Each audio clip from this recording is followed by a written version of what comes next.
ಯಾರಿಗಿಲ್ಲ ನೋವು, ಯಾರಿಗಿಲ್ಲ ಸಾವು, ವ್ಯರ್ಥ ವ್ಯಸನದಿಂದ ಸಿಹಿಯೂ ಕೂಡಬೇವು.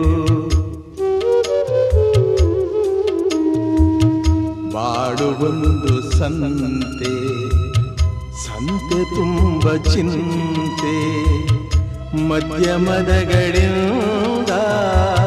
ಚಿಂತೆ ಬೆಳೆಯುವುದಂತೆ. ಅಂಕೆ ಇರದ ಮನಸ್ಸನು ದಂಡಿಸುವುದು ನ್ಯಾಯ, ಮೂಕ ಮುಗ್ಧ ದೇಹವ ಹಿಂಸಿಸುವುದು ಹೇಯ.